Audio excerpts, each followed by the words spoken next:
अस्सलामुअलैकुम वरहमतुल्लाह। अऊज़ु बिल्लाहि मिनश्शैतानिर्रजीम। बिस्मिल्लाहिर्रहमानिर्रहीम। लेटर दौद।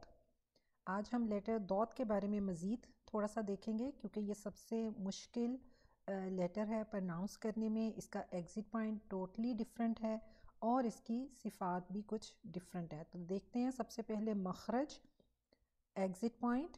मखरज इसका है टंग साइड, वन और बोथ साइड्स प्लस पैलेट और फिर प्लस अपर मोलर टीथ, यानी कि ज़ुबान की साइड दोनों भी हो सकती हैं और एक साइड भी हो सकती है।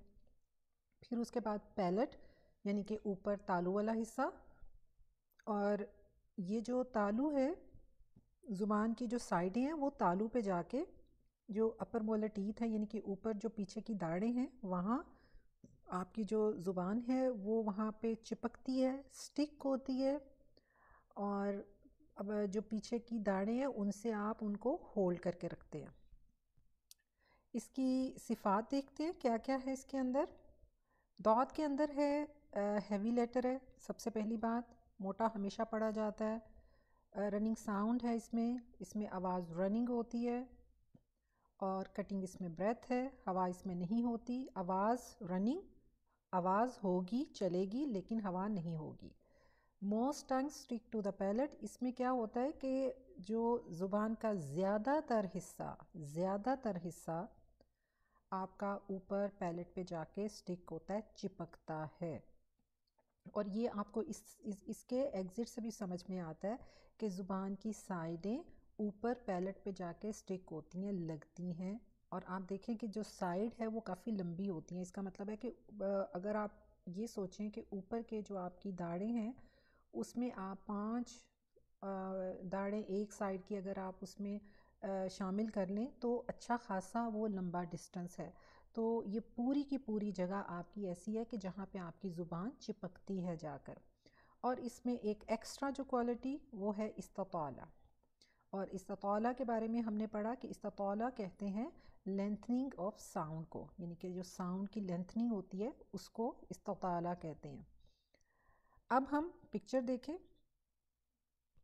तो सबसे पहले हम यहाँ देखते हैं कि ये जो ज़ुबान है उसकी जो ब्लू आपको चीज़ नज़र आ रही है, ब्लू जो हाईलाइट किया गया ब्लू में, वो है साइड। ठीक है, क्योंकि हमने एग्ज़िट में पढ़ा टंग साइड, तो ये है साइड जो ब्लू कलर में है। तो ये पूरी की पूरी जो साइड है जो ब्लू कलर में आप देख रहे हैं, ये आपका जो नेक्स्ट पिक्चर में ऊपर पैलेट दिखाया गया है और उसके भी आपको डॉट्स बने हुए हैं। ये ब्लू कलर का जो आपको नज़र आ रहा है, ये यहाँ पे जाके ये आपकी ज़ुबान की साइड चिपकती है, स्टिक होती है। ठीक है, चिपकती है, और यहाँ हम प्रेशर देते हैं उसका, यानी कि चिपकाते हैं। देखिए, जब किसी चीज़ को कहीं भी चिपकाना हो, दीवार पे कोई चीज़ आप चिपका रहे हैं तो कैसे करेंगे? आप उसको पूरे प्रेशर के साथ, ज़ोर के साथ उसको चिपकाएंगे। तो बिल्कुल यहाँ पे यही है कि आपने अपनी ज़ुबान की ये साइडें ऊपर आपकी जो पीछे वाली दाढ़ें हैं उनकी जो रूट है जहाँ पे पैलेट है वहाँ आपने चिपकानी है। और ये जो येलो वाला पार्ट आप ज़ुबान के आगे देख रहे हैं, इस पार्ट को आपने सिर्फ टच करना है। इस पार्ट को आपने टच करना है। आपकी टंग जो है, टंग की टिप, आपकी ज़ुबान का जो आगे वाला हिस्सा है, नोक है, वो आपके जो ऊपर के सामने के दांतों के साथ जो पैलेट है वहाँ पे वो टच होगी। अब इसमें हमने कोई प्रेशर नहीं देना, सिर्फ टच करना है इसको, लेकिन प्रेशर हम देंगे साइडों पे। और ऐसा करते हुए आप ये आपकी जो टंग है, आपकी जो ज़ुबान है, उसकी शेप होती है स्पून की तरह। तो यहाँ देखें, हमने ये स्पून की जो पिक्चर है इसमें आप देखें कि जो ब्लू साइड है दोनों तरफ की, ये ज़ुबान की साइड ऊपर पैलेट पे जाके चिपकती हैं, और ये येलो वाला पार्ट जो फ्रंट का है ये सिर्फ टच होता है। और बीच में देखें कि स्पून की शेप कैसे होती है कि वो हमेशा दरमियान से थोड़ा डीप होता है, डीप डाउन होता है, बिल्कुल फ्लैट नहीं होता है, डीप होता है। तो हमारी ज़ुबान भी एग्जैक्टली इस लेटर के लिए, लेटर दौद के लिए, बिल्कुल इसी तरह से साइडों से चिपक जाती है और प्रेशर से आप चिपकाते हैं और फ्रंट वाला पार्ट आप सिर्फ टच करते हैं और बिल्कुल आपकी ज़ुबान डीप होती है मिडल में से। तो ये है लेटर दौद। और ये पिक्चर अगर आप देखें तो यहाँ भी आप देख सकते हैं कि बिल्कुल ये पूरा आपका पीछे टंग एलिवेट है और फिर उसके बाद आपकी जो साइड हैं टंग की वो भी पूरी की पूरी ऊपर स्टिक हुई हैं, चिपकी हुई हैं। और जो आपका आगे से जो पार्ट है आपके टंग की टिप का और सामने का जो पैलेट है आपका, जो आपका तालू है जो बिल्कुल आपके दांतों की बेस पे जाके रफ एरिया वहाँ आपकी ज़ुबान टच होती है। अब हम चलते हैं इसके वर्ड्स की तरफ कि इनको किस तरह से हम अदा करेंगे। तो सबसे पहले हमारे पास आता है अफ दो, अफ दो, अफ। दौद के ऊपर फतहा और आगे छोटा सा अलिफ, या के ऊपर आप अलिफ देख सकते हैं। इसका मतलब है कि आपने दौद को दो हरका स्ट्रेच करना है क्योंकि यहाँ अलिफ आ रहा है और इस या को हम नहीं पढ़ेंगे। बार बार ये बात आपको बताई गई है कि जब भी वाओ या के ऊपर आपको अलिफ नज़र आए छोटा सा, जिसको आप खड़ी ज़बर कहते हैं, तो आपने उस या को या वाओ को प्रनाउंस नहीं करना, उसको नहीं पढ़ना, सिर्फ उसके ऊपर अलिफ को पढ़ना है। तो इसको हम पढ़ेंगे अफ दो, दो। नेक्स्ट हमारा है दोक़त, दोक़त। यहाँ भी देखें दौद के बाद अलिफ है और ये हमारा अलिफ मदिया, इसको दो हरका स्ट्रेच करेंगे, दोक़त। इसके बाद है मग़दूबी, गैन लेटर हम पढ़ चुके हैं, अपर थ्रोट से निकलता है हलक के ऊपर वाले हिस्से से और इसमें रनिंग साउंड हमने देना होता है मग़दूबी, दूबी। यहाँ पे देखें दौद के ऊपर दम्मा और वाव हमारा साकिन और ये वाव मदिया दो हरका स्ट्रेच करेंगे, मग़दूबी। उसके बाद वद, वद। यहाँ पे दौद हमारी साकिन है, साकिन दौद को हम इस तताला ज़्यादा प्रोमिनेंट होगा, यहाँ पे आप नोट करेंगे वद। अब देखें वाव से जब मैं दौद पे जा रही हूँ तो मैं साउंड को लेंथनिंग दौद को देते हुए मेरी टंग पूरी ऊपर जाके उसकी साइडें सारी की पूरी ऊपर पैलेट पे चिपक जाती हैं प्रेशर के साथ, और उसको जो दाने हैं उनके साथ आप होल्ड कर लेते हो और आगे वाली जो चीज़ आपकी होती है टंग की टिप और पैलेट का जो आगे वाला हिस्सा है वो हमारा बिल्कुल सिर्फ हम टच कर रहे होते हैं, वहाँ हमारा प्रेशर नहीं होता। वाद, वाद, वाद।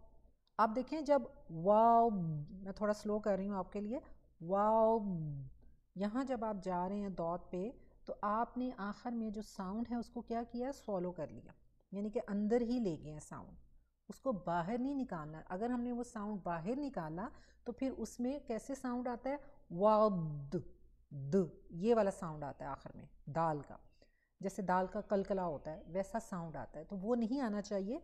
अगर हम इस तताला जो लेंथनिंग है साउंड की वो प्रॉपरली देते हैं तो वहाँ पहुँचकर पैलेट पे जब पूरी हमारी ज़ुबान चिपक जाती है और ज़ुबान का आगे वाला हिस्सा उसको टच कर रहा होता है पैलेट को, तो क्या है कि वहीं पे हम टच करते हुए साउंड स्वॉलो कर लेते हैं और हवा तो इसमें होती ही नहीं है दौद में। वाद, वाद, रिब। नेक्स्ट जो हमारा वर्ड है उसमें भी हमारा दौद साकिन है, यहाँ रिद, रिद, रिदवानुन। वाह हमारा वाव के ऊपर फतह और आगे अलिफ, ये हमारा अलिफ मदिया दो हरका स्ट्रेच करेंगे, रिदवानुन, रिद, रिद, रिद, रिदवानुन। और नेक्स्ट हमारा है लियुदिया, दी, दौद के नीचे कसरा और आगे या हमारा यही या मदिया दो हरका, इसको स्ट्रेच करेंगे, लियुदिया, आइन जो है वो हम पढ़ चुके हैं, मिडल थ्रोट से निकलता है, इसमें इन बिटवीन साउंड देते हैं और इसको हमने लाइट पढ़ना होता है। नेक्स्ट हमारा जो वर्ड है वो है आदौअत, आदौअत, दो, दौत के ऊपर फतह और आगे अलिफ, अलिफ मदिया, दो हरका स्ट्रेच करेंगे। आदौअत, आदो, दो, जुबान ऊपर चिपकाएंगे, चिपका के साइडों से उसको जो दाढ़े हैं उनके साथ होल्ड करेंगे, प्रेशर देंगे, होल्ड करके रखेंगे और आगे वाला हिस्सा हमारा जुबान की नोक और पैलेट के साथ टच करेगी। अदौअत। नेक्स्ट जो हमारा वर्ड है ये हम सूरत फातिहा में नमाज में पढ़ते हैं, तो इसको थोड़ा समझ लें। दौत के ऊपर फतह, दौत के ऊपर शद है और शद के ऊपर आपको फतह नज़र आ रही है। जब भी शद के ऊपर आपको हरकत नज़र आए तो इसका मतलब है कि वो फतह है। और लाम को अगर आप देखें नेक्स्ट लेटर, उसके शद के नीचे हरकत है। दोनों आपके सामने है, यहाँ पे दोनों कम्बिनेशन आपको नज़र आ रहे हैं। अगर नीचे है तो इसका मतलब है शद कसरा के साथ है, अगर ऊपर है ये हरकत तो इसका मतलब है शद फतह के साथ है। तो दौ में शद फतह के साथ है और लाम में शद कसरा के साथ है। इसको हम पढ़ेंगे आओ दो, आओ दो। अब देखें यहाँ पे दौद का जो साउंड है वो पूरी तरह से हैवी भी होगा, उसके अंदर इस्ताला भी है, उसके अंदर जो रनिंग ऑफ साउंड है वो भी उसमें आ रहा है और हमारी ज़ुबान पूरी ऊपर पैलेट पे चिपकी हुई है। आओ दो, आओ दो लीना, आओ दो लीना। नेक्स्ट हमारा है आफीदू, आफी, फी फा कसरा और या, ये हमारा या मदिया है। दौत के ऊपर दम्मा और फिर आगे वाव साकिन है, तो इसका मतलब है ये हमारा वाव मदिया है। आफीदू। मदिया लेटर्स आप देखें इस लेसन में तीनों ही मदिया आपने देखे कि अलिफ मदिया भी है, या मदिया और वाव मदिया। अलिफ मदिया क्या है कि अलिफ नो साइन और उससे पहले फतहा आएगी। वाव मदिया क्या है, वाव नो साइन और उससे पहले दम्मा आएगी। या मदिया, या नो साइन और उससे पहले कसरा आएगी। तो ये है मदिया लेटर्स की डेफिनेशन। आफीदू, आफीदू, दू स्ट्रेच करेंगे दो हरका मदिया को। नेक्स्ट हमारा है यहाँ पे दौद फतह के साथ आ रहा है, बी गौ बिन, गौ गौ दो, बी गौ बिन, बी गौ बिन, दो दो दो, बी गौ बिन, बी गौ बिन, गौ दो। गाइन भी हैवी है और दौद को भी हमने हैवी करना है। गौ दो, दो, बी गौ बिन। तो दौद लेटर टंग की साइड ऊपर हम पैलेट के साथ स्टिक करते हैं, चिपकाते हैं और पीछे वाले जो दांत हैं, दाढ़ें हैं, उनके साथ उनको होल्ड करते हैं, प्रेशर देते हैं और जो हमारा फ्रंट वाला ज़ुबान की नोक है जो फ्रंट से, वो हमारे पैलेट के साथ जो हमारा सामने दांतों सामने वाले जो दांत हैं उनके पीछे जो पैलेट का एरिया है, जो तालू का एरिया, वहाँ वो टच होती है। जो प्रेशर है वो हमने मोलर टीथ के साथ पीछे देना है, साइडों पे देना है, फ्रंट पे कोई प्रेशर नहीं होगा, सिर्फ फ्रंट पे आपने टच करना होता है। क्योंकि दौद के अंदर इस्ततौला लेंथनिंग ऑफ साउंड है, रनिंग साउंड है, इसमें ब्रेथ नहीं होती और इसको हैवी भी किया जाता है। तो ये सारी चीज़ें जब आप मिलाकर इसको समझ कर पढ़ेंगे तो इंशाल्लाह ताला आपको बहुत अच्छे से समझ आएगी। और प्रैक्टिस बहुत ज़रूरी है, जितनी ज़्यादा प्रैक्टिस कर सकते हैं करें, क्योंकि ये मुश्किल लेटर है, सिर्फ नॉन अरब के लिए नहीं, अरब जो हैं उनके लिए भी ये वाला दौद मुश्किल लेटर है, क्योंकि इसका एग्ज़िट और इसकी सिफ़ात टोटली डिफरेंट हैं। तो इसलिए इसको बहुत ज़्यादा प्रैक्टिस करने की ज़रूरत है।